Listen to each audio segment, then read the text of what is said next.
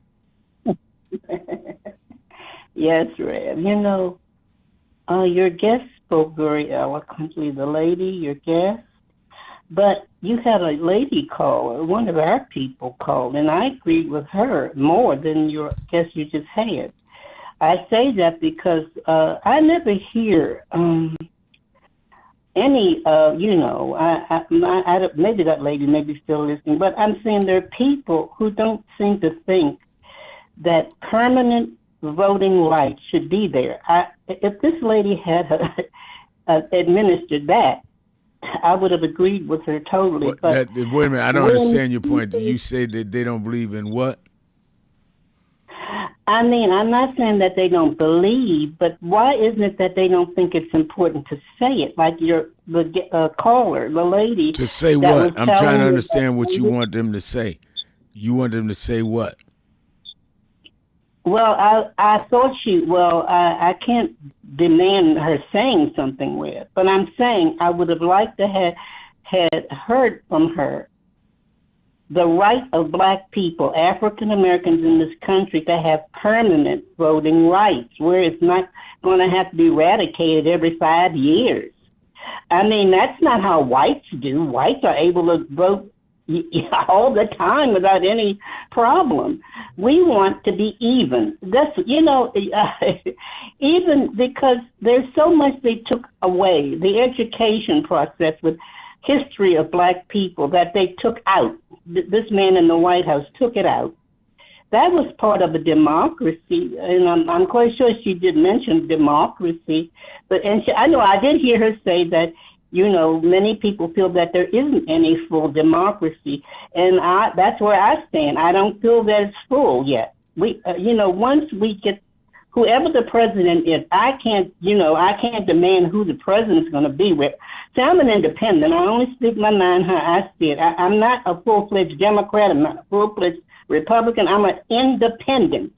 And as an independent, I don't see full democracy for our folks. You see, it's only for other people, our counterparts. It seems to be for them. They can go anywhere, do anything without any discriminatory problems in this country. You can go to these southern states. Blacks are still discriminated in some hotels right today. Our entertainers like Lena Horne, Ted Calloway, Billy Eckstein, those people were discriminated. See, white folks sometimes don't see what we had to go through. But I'm not saying your guest, the lady is saying. I mean, I'm just speaking in general, Rev. What has happened to us? And we need democracy full-fledged. We need to get rid of the 3/5 clause, too. We got to work on that after whoever the president is, get in there. We need to work on abolishing the 3/5. I'd like to hear white folk talk about that. Get into some details. We don't get into details. We only just go general about, the same old thing, this man in the White House. And that seems to be, these things are going on before him. We're turning our children in the schools, 3 and 4th grade level, and they're supposed to be in high school and only know 4th or 5th grade or 3rd grade, curriculum. They can't write, they can't read. Well, I think that you are correct saying that a lot of the maladies and inequalities happened before Trump, but I think that no one can deny Trump has embellished it and made it worse. So I don't think that we can use as an excuse it was already there to give him a pass. It was already there, and he's made it even worse. I'm not defending that creep. I hate him. And he sometimes gives me I'd be close to like a heart attack in here. Because sometimes I just sit and ponder and say, God, please, where are you? Help us. And these people just come right back full-fledged, and then business as usual. After whoever's going to be the president in there, business as usual go on. Black people will still die and suffer under the hands of racist police. It'll still go on with whoever's going to be in the White House. I'm hoping it's going to be somebody better, someone who can see the forest for the trees. Like, I admire Hakeem. Very much. I'd like to see Hakeem Jeffries run. Someone like that, that knows that poor people are being deprived of their EBT, SNAP. They're being deprived of their health care. And I'm glad Bernie Reb is going to be there with you. You know, Bernie Sanders. I'm glad he's attending, you know. And I mean, we need all those people there. You know, you need everyone. And I'm just going to close and say, I love you dearly, and I want that man at the White House. And, you know, but, Red, there's now, do the people still have to bring something where Trump said they got to bring birth certificates and Social Security numbers for them As to of vote? now, that still stands. They Supreme Court has not ruled any differently on the requirements he wants. They've said they're going to rule later on that, but they did rule that the states, they used a technicality saying that the states should not have been the one to decide on the vote. So it is basically, Ms. Richardson, they're using it as a technical or procedural decision, not dealing with the meat of the law. The problem is when they get to the law, then what happens? And does that happen in time for the midterm elections? That's why Friday's March, we're dealing with a lot of nonsense that we've got to put out there and make it clear. All right, thank you for your call. As always, glad to hear your voice, and it is important to me. Let's hear from you, everybody. Keeping it real, Sharpton. Be right back.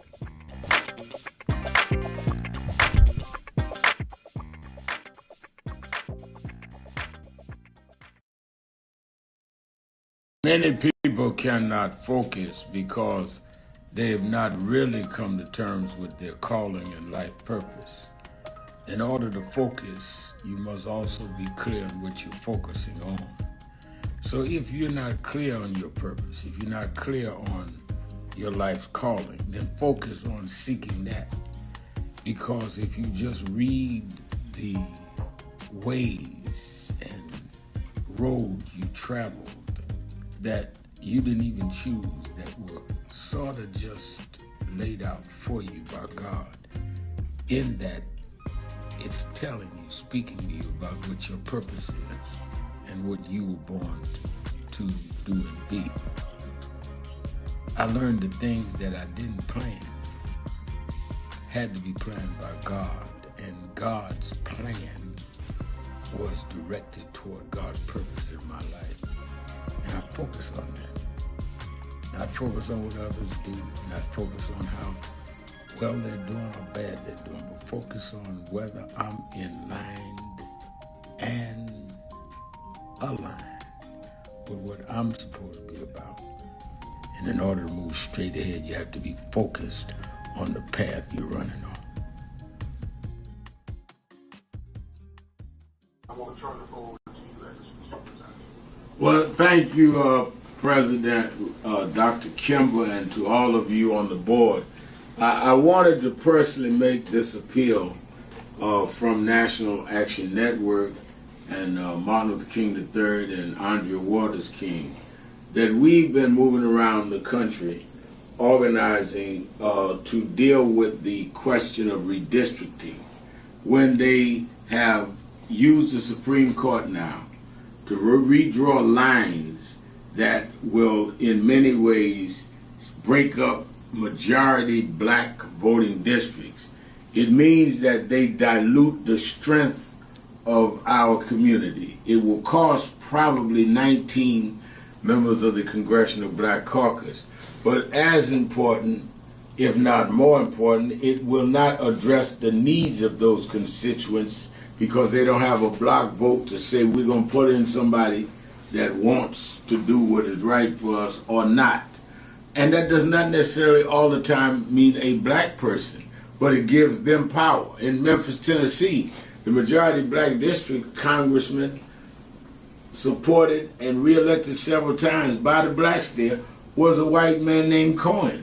So we see this as an undoing of the Voting Rights Act of 65 and the Civil Rights Act of 64.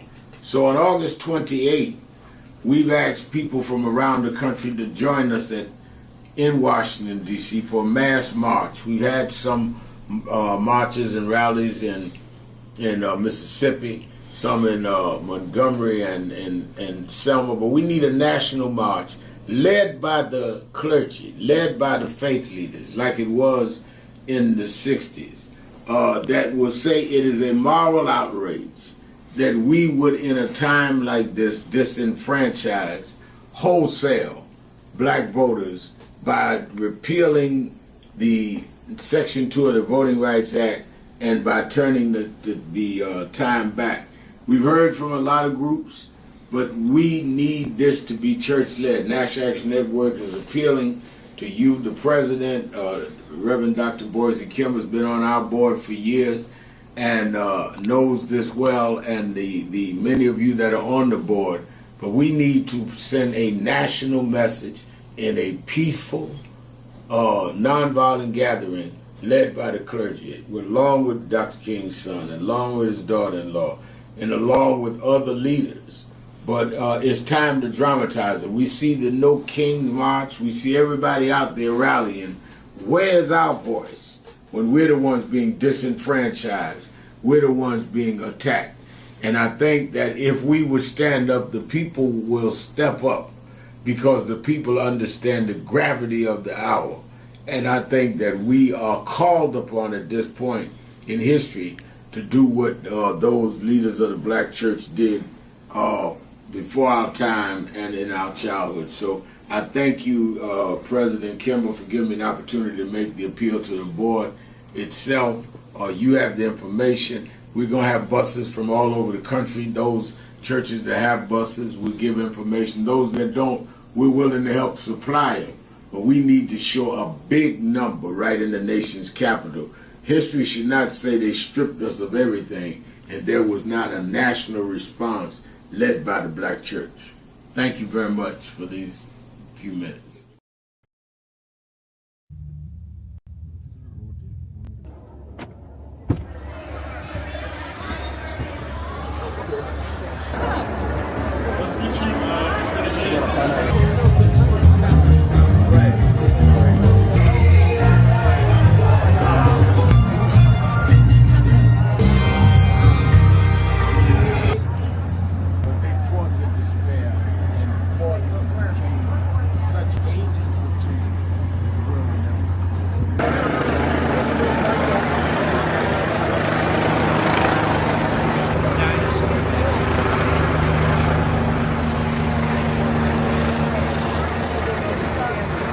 I'm surprised to see you here. Kathy Birds. Yeah, Kathy Birds. How are you? And my lovely wife, Lisa.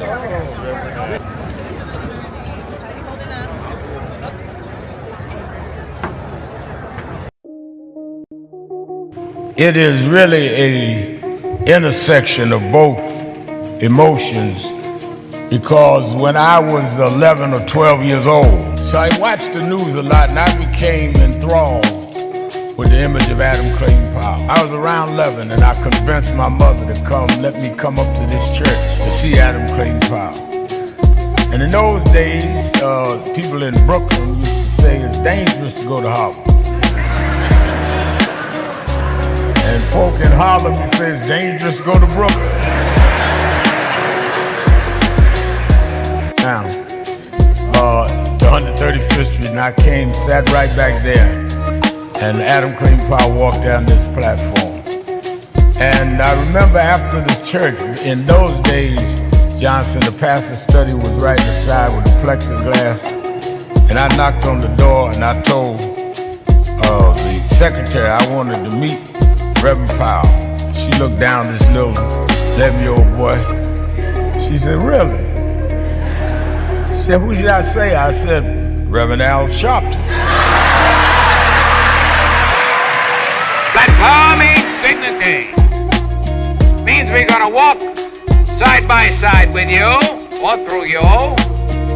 We're gonna be with dignity and integrity. We don't want any more than you have, and we're not gonna accept any less than you have. That's my thought.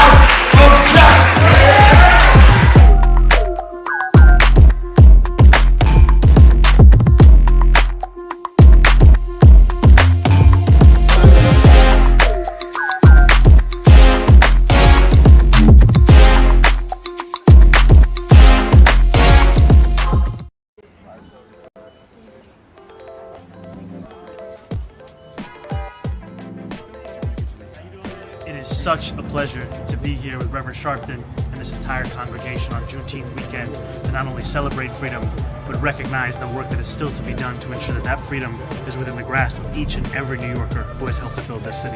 Thank you for having me, as always.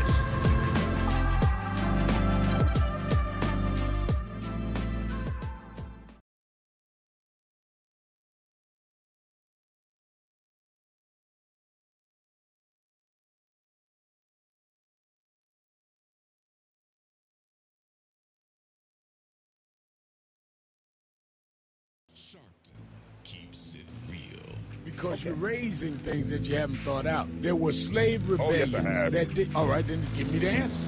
You haven't answered me yet. If you thought it out, give me the answer. Asking the tough questions.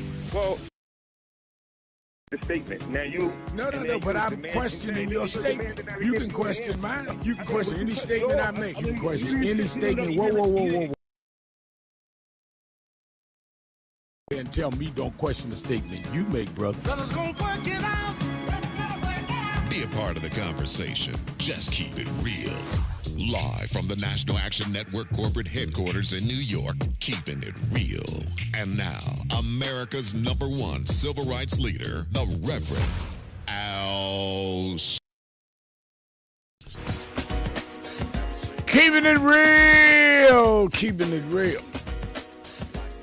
I am your host, Reverend Al Sharpton, and we're back 1-877-532-5797, 1-877-532-5797, or you can go to our message board at www.nationalactionnetwork.net, www.nationalactionnetwork.net. And we are joined. Let me no, you can keep that up. Let me go to our co-host line to the pastor, senior pastor of the First Corinthian Baptist Church of Harlem, and of course member of the National Board of National Action Network, and best-selling author, the Reverend Dr. Michael A. Walron. How you doing, Michael? Pretty good, Reverend Sharpton. How you doing today? Doing well. Excellent. I was thinking about you. I preached at Howard University on Sunday at a Rankin Chapel, and we have, every year when I come, we always have a lunch brunch with 50 to 70 of the student leaders. And I was remembering our pastor. You and I both were pastored by Reverend Dr. William Augustus Jones, Jr. And he made me, I may have been 13 years old, but he had me reading books of great thinkers and philosophers because he wanted me to accustom myself to stepping up. Said, you ain't got to wait till you get to college to read this. And I remember a book by Reinhold Niebuhr, Moral Man in Immoral Society. And you're familiar with Union. He taught at Union. And are we dealing, as we go into this march in 3 days, are we dealing with that battle now that Reinhold Niebuhr talked about, where you've got moral people, but the society is structured and the system is absolutely ran on immoral, not only immoral values, but even immoral goals and where they want to go? I think, Rev, I would agree with that and probably make an add-on to it. I think, yes, we're in a moment where we're seeing a kind of immorality being played out in the body politic and in culture in ways that it wasn't in the past. Now, when I say it wasn't, it doesn't mean that it didn't exist, that immorality. It wasn't as blatant and as obvious in years past as it is right now. And I think it's also being aided and abetted by an immoral president with an immoral cabinet and an immoral leadership among the Republicans, especially with regard to their silence in the face of the things that President Trump does. And I think you have these glimpses of people, moral agents. History has always had those glimpses, those moral agents who looked at the transformation of society as their goal, who looked at not to turn the tables and put power in other people's hands, but it's to make this country more egalitarian, especially with regard to the ideals that it claims we founded on. And I think that's what we face, and Niebuhr talked about that. I think he also, in his writing, reminds us that much of society is shaped by how the masses, especially those who live in the margins, are seeking to make sense of life in the midst of that immoral society. So I think, yes, it is still the same project that Niebuhr was undertaking, still the same issue. In the midst of rabid immorality being played out politically, culturally, socially, how do we make sense of life without becoming the very thing we critique, Rev? And I think that we have begun to institutionalize and normalize wickedness. I mean, it's just wicked to take parents from their children in the name of deportation, so reminiscent of slavery time for us. I mean, there's just no excuse for that. You're just gonna snatch up somebody and just break up a family with no concern on what that's gonna do to the future of that child. Absolutely, and I think we're seeing that with deportation. I think we're even seeing, along with that, not just the deportation, but the unlawful imprisonment or arrest of people without any real allegations or even evidence. We're seeing that there are more people being released after being found they shouldn't have been arrested. That is really alarming when you think about that, Rev. When you think about the practices that are happening and enduring now connected to ICE, but also connected to policy that is seeking to bankrupt social service programs, especially welfare programs, seeking to undermine and really do harm to those that are most vulnerable in our society right now. We're seeing this happen in a blatant way that we haven't seen in a while now. And so we have to really begin to question, I think we have a real conversation on the fragility of this country with regard to the Constitution. I think people don't realize that in many ways this country is shaped by laws that were founded centuries ago, but a constitution, a document. And the document sounds good in many ways, but we see that its practices at times does not fulfill the intent. And I think that is something we have to reckon with. And I think we have to reckon with, as people like Dr. King and others had to reckon with, what does it mean to really not believe, support, or feel guided by ways of being, constitutions, laws that may be unjust in their own right. Some of the laws, again, that we see being enacted now, the practices being enacted now are unjust. And what does it mean to be willing to break those laws? And I don't say this in a very radical or dangerous way, but what does it mean in the name of justice to stand against those laws that are seeking to undermine human beings and undermine the human capacity to flourish and thrive? We see that happening right now. These are questions, deep philosophical questions, but they're the kind of questions that help give life to many movements over the centuries that question the practices of immoral governments in the name of thriving humanity. No doubt about it, and I think that that is what we face. Let me, on our message board, I see Kimberly Washington saying, because you were coming to Washington, D.C. with a full bus, thanks for your loyalty, United Democratic Women, Philadelphia.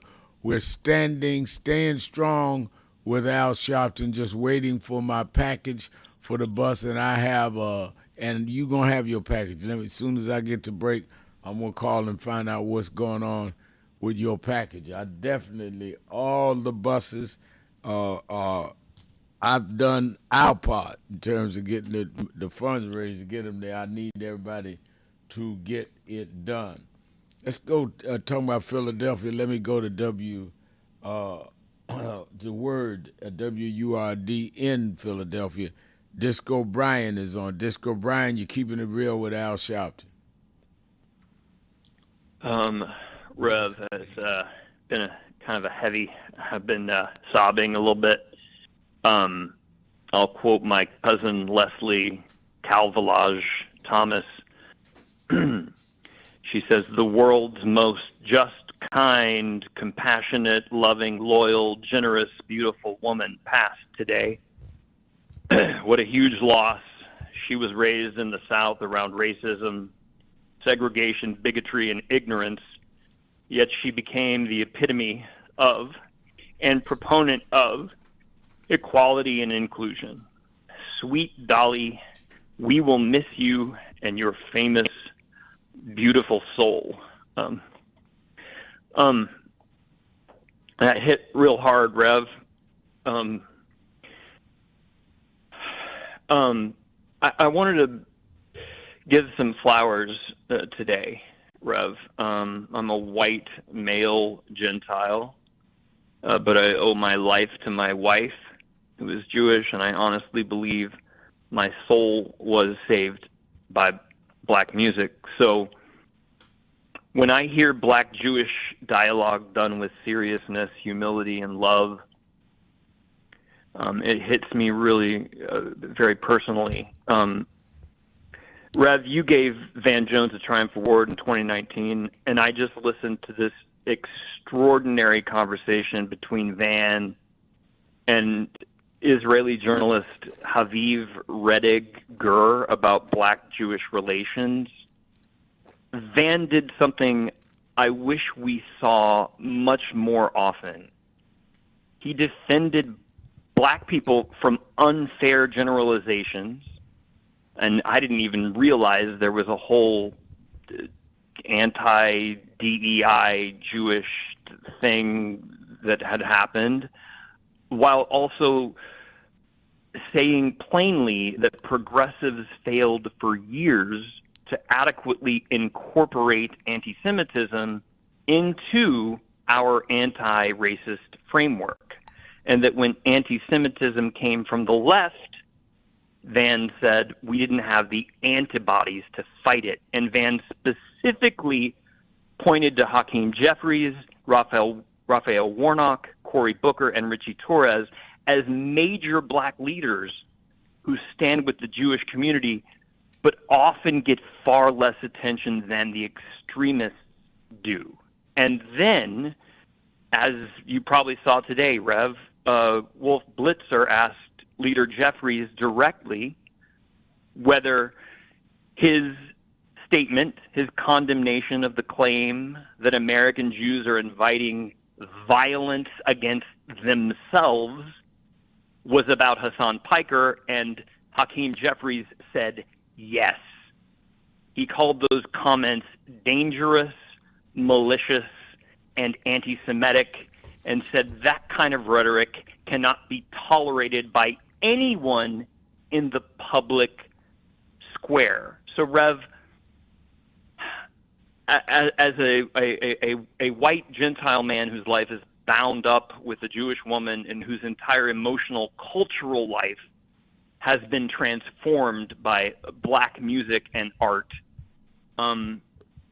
that is the coalition I want to defend, right? Because I know what I've received from both communities, and I don't want to watch algorithms, extremists, provocateurs, and professional outrage merchants convince black people and Jewish people that they are enemies. I think that what you're saying. Well, let me hold you over. We'll be right back. Keeping it real, Sharpton. Walron, be right back.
today.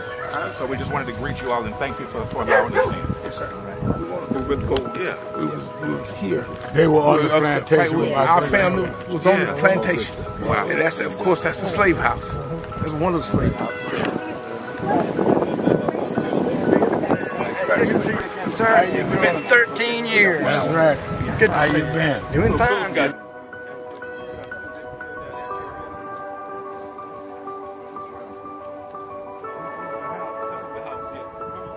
Right, last time. And we,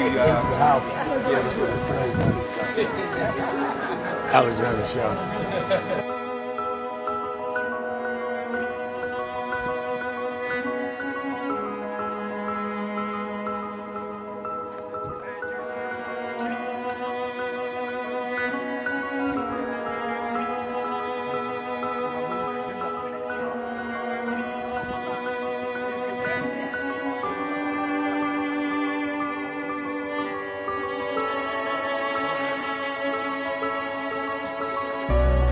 How many slaves were staying there? I have no idea. This is where they would have a slave. Yeah, that's when exactly. That was exactly.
The two people that most influenced my life were from South Carolina, James and Jesse. Jesse right up the road with me. I went over his mother's funeral. Jesse walked me to my mother's casket. Wow. To South Carolina. That's the balance of my life, James and Jesse. Yeah. Civil rights, shoulders. But also where your people from too. Literally. Yeah, right. And where I knew Jesse was from James. You know, I started Brevard. Yeah. And James had died before I knew about him in South Carolina. Oh, really? Yeah. James died December 25th. He died Christmas Day, 06. And they came to do the story for February of 07. They came to me in January. His daughter swear that was his daddy and helped me push the information out. Wow. And I called Jesse and told him, do you know that my great-grandfather was a slave about 45, because Greenville right up to I-20. He said, I told you we was connected. That's why you gotta listen to me. But no.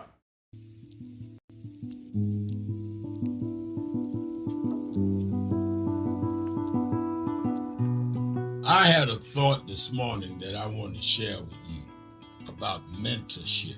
I am able to do a lot of what I do because I had great mentors. But there are correct ways and incorrect ways to mentor people, in my opinion.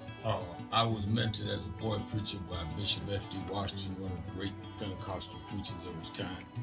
Then Reverend William Jones, who became my pastor after Bishop Washington died, who was unquestionably in the top 5 black church ministers, theologians.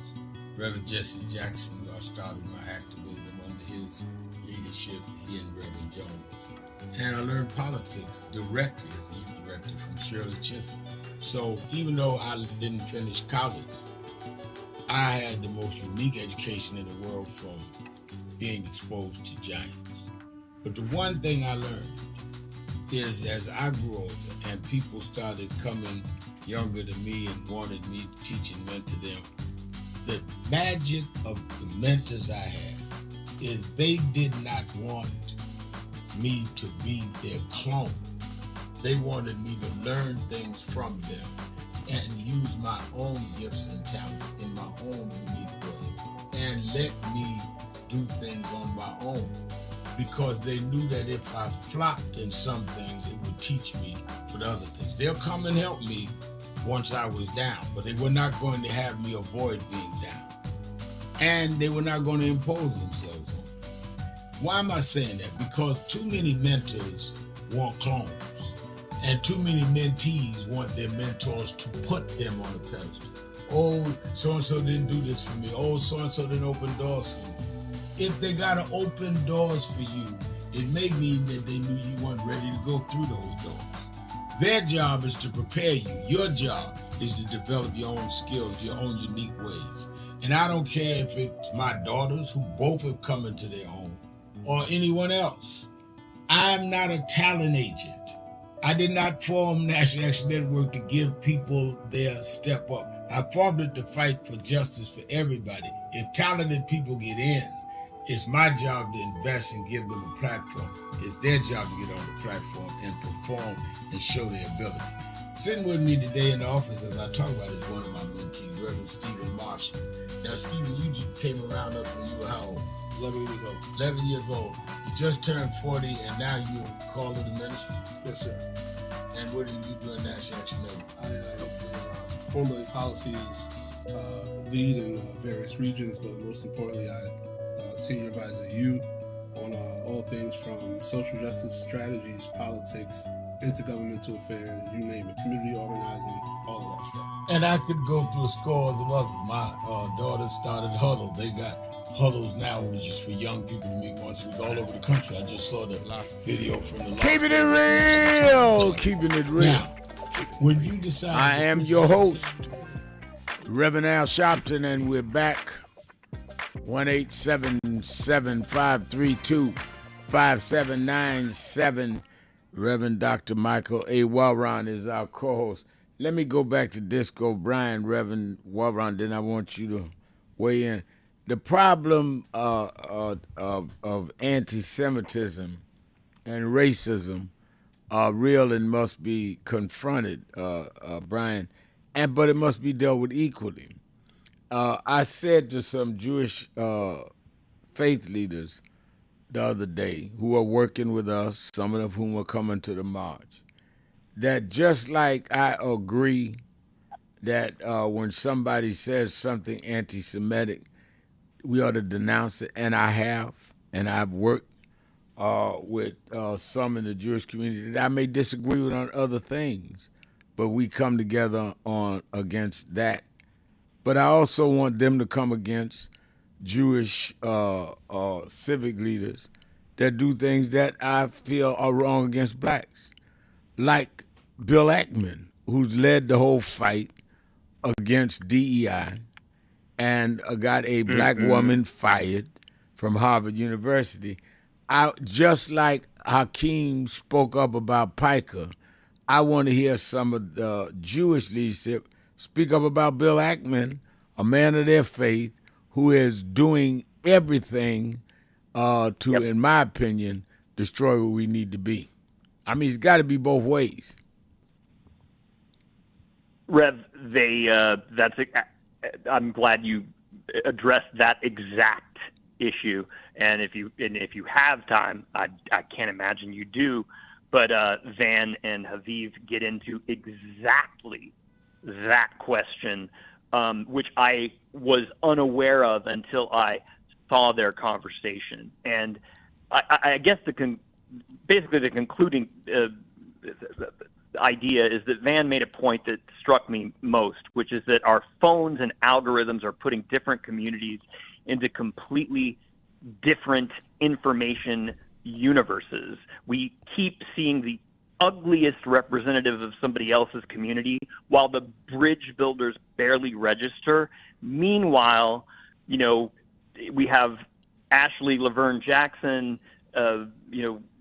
traveling around the world building bridges, and nobody's seeing her because everybody's forced to deal with this psychopath, Hassan Piker, who now is, the top public figure that every Democrat is now going to be confronted with in every public setting. I don't know. How do we make the good people louder than the algorithmic extremists trying to tear each other apart? One thing we've got to do is stop giving a lot of oxygen to the extremists. I think that the more we call their name, the more that it feeds into their ego, some of them narcissism. I remember, and Reverend Dr. Walron can weigh in on this, when we were fighting cases like Trayvon and Michael Brown and Ferguson, on and on, you always have these people that jump up, be extremists, and get a little attention for a day or two. And the way we handled them was we ignored them. And if they said something and somebody asked to say, no, I don't agree with that, but I'm here because they killed Trayvon Martin. I'm not here for that. I'm not here because I'm here because of Michael Brown. Keep out front what it is you're doing. What they want you to do is make them an issue, because every time you call their name, you embellish their status. And you just cannot empower people by giving them attention. And I think that that's what we have to be careful of. I remember when I was growing up, Reverend Walron, Reverend Jackson told me, he said, something, Al, he says, you was born in the city, New York, but I was born in the country, he said, and I noticed that buzzards never could fly with eagles. I said, oh, really? He said, yeah. I said, interesting. He said, you know why? I said, why? He said, because buzzards can't handle the altitude that eagles can. Eagles can soar up higher and can deal with the altitude. Buzzards start choking and have to stay down. I said, no, I didn't know that. He says, well, my point is, if you're an eagle, why are you down there arguing with buzzards? And I never forgot that. And we'd get into certain situations, and somebody would say something, and I'd answer. He said, buzzard talk, buzzard, fly above it. And I think that what we've got to do is, rather than out-debate people like Piker, we got to tell people to rise above that foolishness, that the Black Jewish coalition has been historic. What they're talking about never existed. Our problem is our voting rights. Our problem is our affordability. Our problem is the inferior education. Our problem ain't none of what they talking about. And bring people up to the level of what we ought to be discussing, Reverend Walron. Absolutely. I want to follow up something you said and then make another point too, Rev. Yeah. I think what you said is right, that we give too much oxygen to some of these persons whose main, I think, agenda is to reinforce their narcissism. But I will also add that we're also in the moment where we're seeing the commodification of polarization, the commodification of hate, the commodification of divisiveness, because it is now big business. This is done because of the algorithms, because of social media. People who are monetizing their anger and monetizing their rage. And if they are finding ways to monetize it, they're going to keep feeding those who are feeding them with more rage, more polarization, more divisiveness. So we have to be mindful of what this age is. I think the perfect scenario, we kill the oxygen to these spaces, but what we see happening now is that people are feeding on these spaces to fill their own sometimes twisted need to remain angry. There are people who get up every morning angry and trying to find reasons to remain angry, and that's why the algorithm keeps feeding them the same kind of things. They live in these echo chambers. They think in a particular kind of ideological bubble, and they therefore are not open to words that we know should be practiced, like tolerance in many ways, tolerance of difference. I said that because then there's another issue I said I wanted to say, and that is an issue beneath what we talk about when we hear about Black-Jewish relationships. And it is an ethical issue, or even maybe there's a moral issue. I think we have to get to a place where our support of one another does not exclude our capacity to critique one another. That's right. When there's a difference of opinion. So if I have a difference of opinion of someone of the Jewish faith about something issues, that doesn't make me anti-Semitic. And if a Jewish person has a difference of opinion of things that pertain to my reality, that doesn't automatically make them racist. It is the labeling and the dehumanizing of people that takes place because we refuse to be tolerant of different opinions and different ideas. We have learned through this cultural moment to make an enemy of anyone who doesn't think like you, right? Yes. Which leads and reinforces the algorithm. I think Amen. that is absolutely right. Amen. You even got an amen out of Disco Brian. Ain't that something? Let's take a break. We'll be right back. Keeping it real. Tell it all Tuesday. Sharpton, Warren. Be right back. Keeping it real.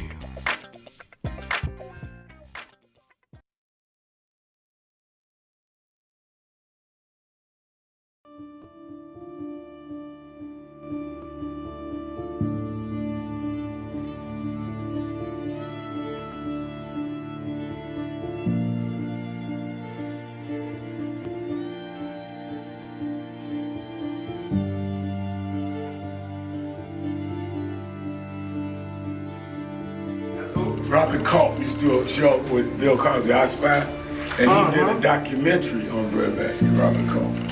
Oh, wow. You need to see that documentary. It's great. Absolutely. I lived this. I didn't read this. I lived it. I was there. You true to this? I'm true to this. Not new to this. I ain't new to this. Vote to phone Troy. He was, Jack O'Dell was one of the guys that Kennedy warned Dr. King about. He said he was a communist. Jack O'Dell and Stanley Levinson. And Reverend brought him in. Nobody else in the movie would deal with Jack. Reverend brought him in. Oh, yeah. Sure. Just us. Just us. But there's stories behind all of it. It didn't just happen.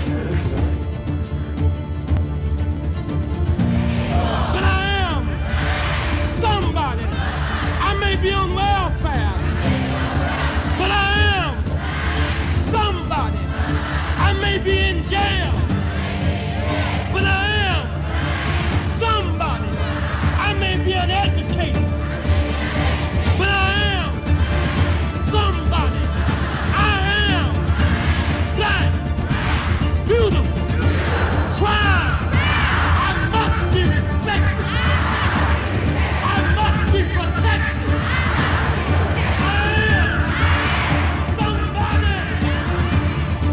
Come today. I see the Reverend Jesse Jackson is here. Lord, we thank you for the Reverend Jesse Jackson. I see the Honorable Maxine Waters is here. We thank for Maxine Waters. You see the Reverend Al Sharpton is here. We thank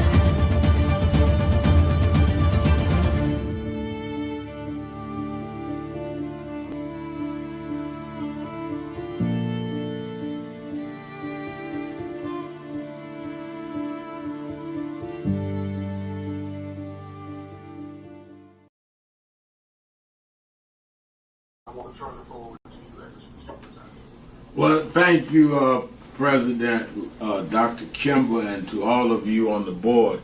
I wanted to personally make this appeal from National Action Network and Martin Luther King III and Andrea Waters King, that we've been moving around the country organizing to deal with the question of redistricting when they have used the Supreme Court now to redraw lines that will in many ways break up majority black voting districts.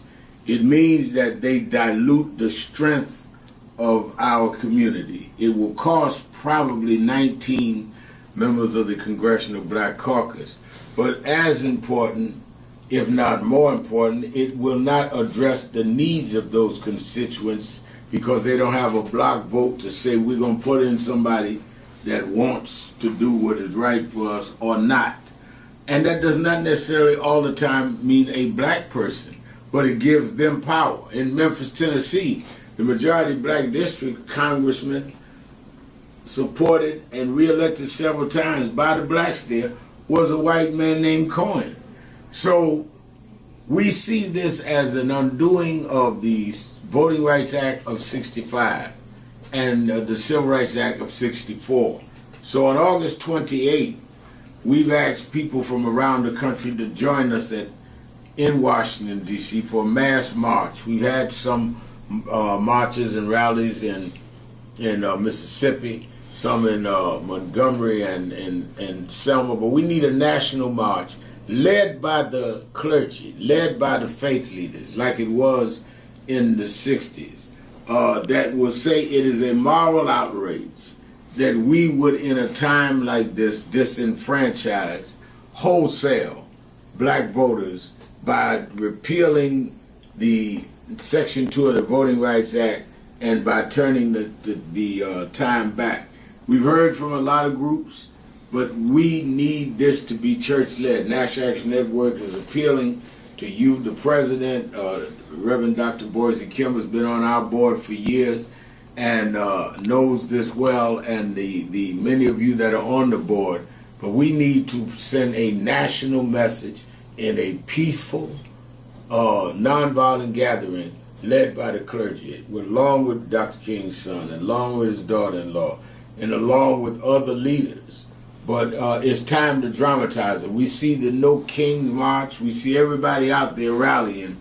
Where's our voice when we're the ones being disenfranchised? We're the ones being attacked. And I think that if we would stand up, the people will step up because the people understand the gravity of the hour.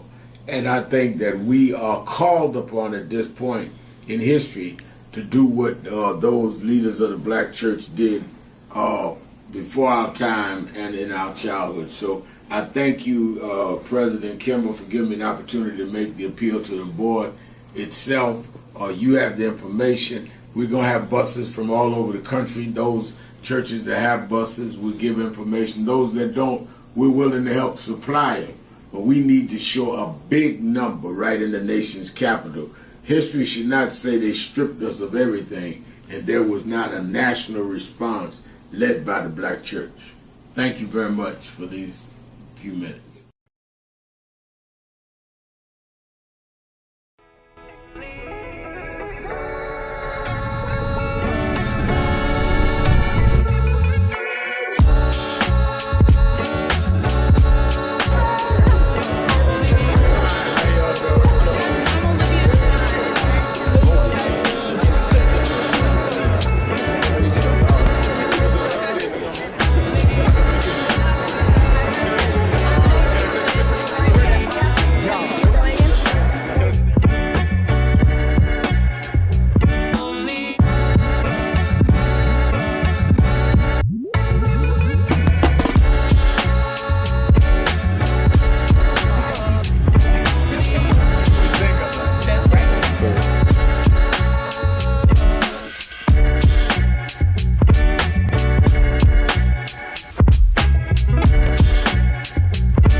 Sharpton, and we're back.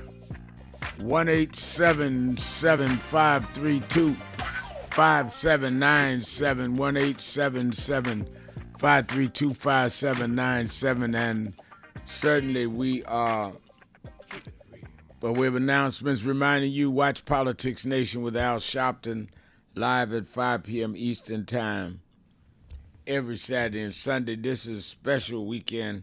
It is our 15th anniversary, and we're going to have on a lot of special guests that's talking about the march, which will have happened Friday, where we go from here, the Southern tour that I'm going to announce, as well as what's going on with the tariffs and other things you don't want to miss Saturday and Sunday. And I'm going to show clips of the last 15 years. We're one of the only shows of any race in terms of the host that has had two sitting presidents while they were president, vice president on the show, but then grassroots leaders and business people and entertainers. Aretha Franklin and Harry Belafonte and many of them that have gone on have done this show in the last 15 years.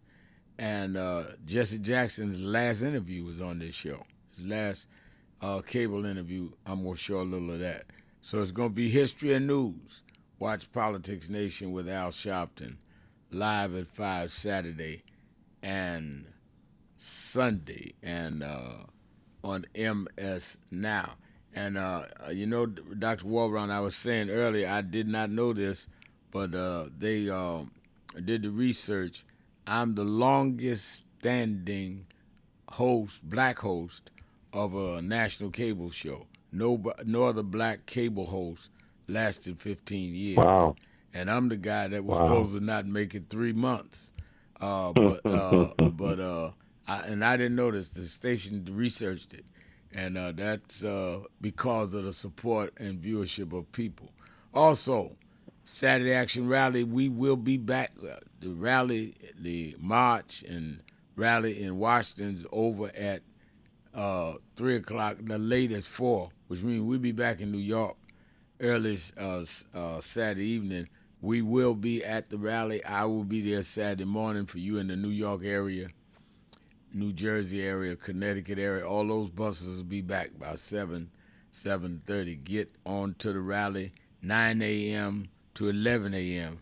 at the House of Justice, 6 Hancock Place, which is really 124th and Morningside, 9 a.m. to 11. You that are not in the New York area can watch it live on Impact Television, on nationalactionnetwork.net, live stream on YouTube/NAN or on the AME Zion channel.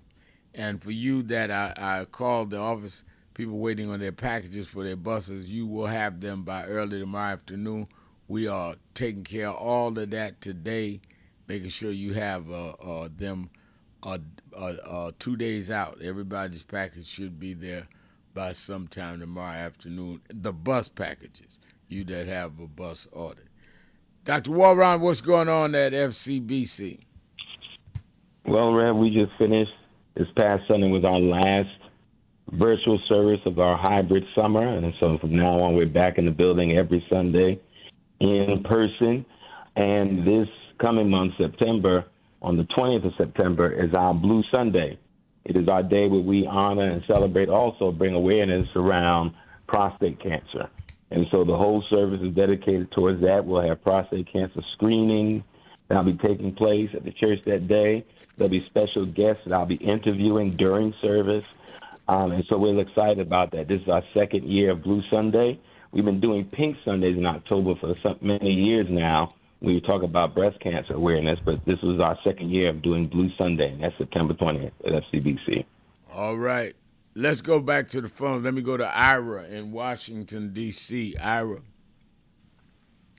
Hey, good evening, Reverend Sharpton. Thanks for taking my call. And a quick public service announcement. While we're on hold on the phone, you have a warm mic. So I just give you that heads up. That's what it is when we're on hold on the telephone, not the library, okay? So I'll give you that heads up.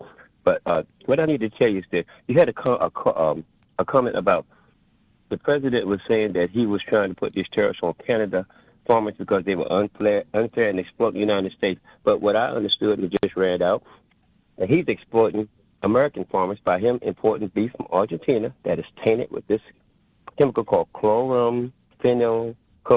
It's some kind of chemical. I got the real name, but they said they want to send that.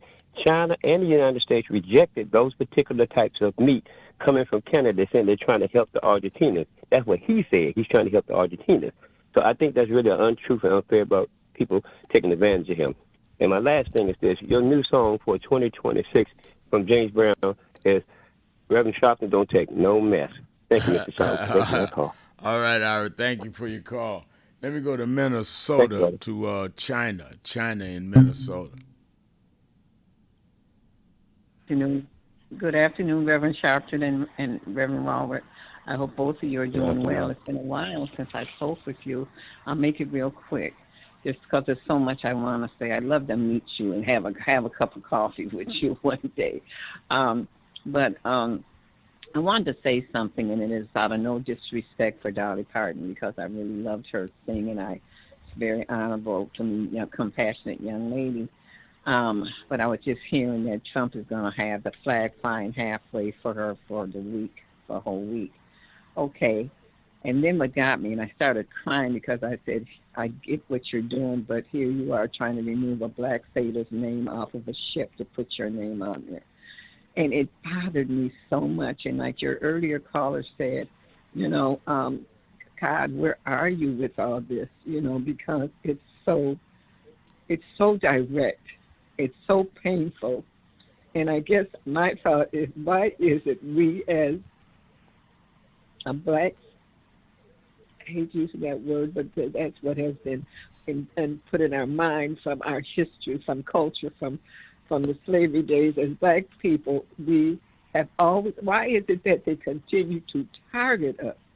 I don't understand this, Reverend Sharpton. I followed you for years, but you're marching with just Jackson. I followed you for years, and I'm a couple years older than you. And you and Reverend Waller, help me with this, understand this, because I cry on the Lord and ask the Lord to help. Well, I think, and I understand, and really, I really am a fellow traveler with the pain. But let me say it this way, and Reverend Warren can also address it. I think that you've got to deal with the fact that white supremacy was taught to people to justify both the annihilation of Native Americans and the enslavement of Africans in slave trade. So the way you can justify killing off of people with genocide is to say they're less than human, that we're superior to them. You can't tell your children, well, they're equal to us, we're just going to kill them because we want the land. You got to say, no. Right. They're like animals. They're, just a little more than chimpanzees, and take the land. Right. And the blacks are just 3/5 of a man. They were born to serve us. Now, if you start the country that way, by the time you get down 3, 4, 5 generations where we are now, people's grandma told them they were superior. People's granddaddy, they mama that birthed them, tell them blacks should not be treated equal to you. So you're dealing with people who honestly believe they're superior. I think sometimes we think that this is just some politics. No, these people believe it. You and I believe what our mamas told us. They believe their mama told them they were better than us. Keep them in their place. And I think that we have to be more determined to uproot that and work with those in the white community that did not teach their children that, and their children have been part of the fight. Reverend Warren? Okay. Thank you. Yeah, Rev, you talked about Dr. Jones earlier, and Dr. Jones, you talk about systemic sin and institutional iniquity. I think this country is founded on that. I love how you responded, Rev, because it is these narratives of superiority that have shaped countless generations of white people in this country, as you said, to believe that they are superior. And these narratives are deeply steeped, but as you said, the caller talked about history. Well, history shows us that these narratives of superiority helped shape this country, found this country, and that this country, for all of its idealistic language, is still steeped in pursuits of power, but power by way of oppression, domination, and conquest. That is how power is constructed in this country: oppression, domination, and conquest. So the question is whether those who are on the side of oppression, domination, and conquest, do they believe the narratives that have driven this country? Have they internalized those narratives? Because just as Reverend Sharpton said, there are people who believe in their narratives of superiority, internalized and embodied. There are also people, because of those narratives, who believe in the narrative of their inferiority and subjugation. So I think that we can't forget that and understand that. But at the same time, we have to have what the philosopher Nietzsche said is the transvaluation of values. Mm-hmm. We can no longer measure ourselves by the evaluation of a broken measuring stick, right? Mm-hmm. We can't look at ourselves that way. It's the work of Jesus. Jesus is a poor Jew who is helping to liberate oppressed people who are under Roman oppression. And the way you liberate people is to free their minds from believing the narratives told to them by the oppressor. I'm out of time. Thank you for your call, China. Good to hear from you. Hadn't heard from you in a while. Let me thank Reverend Dr. Michael A. Walron. Let me thank all of you that called in, listened in, you that called in and couldn't get through, but hung in there anyhow.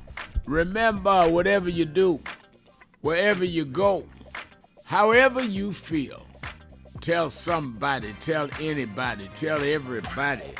Reverend Al told you personally, keep it real. Keep it real. Whatever you do, keep it real. Talk to you tomorrow.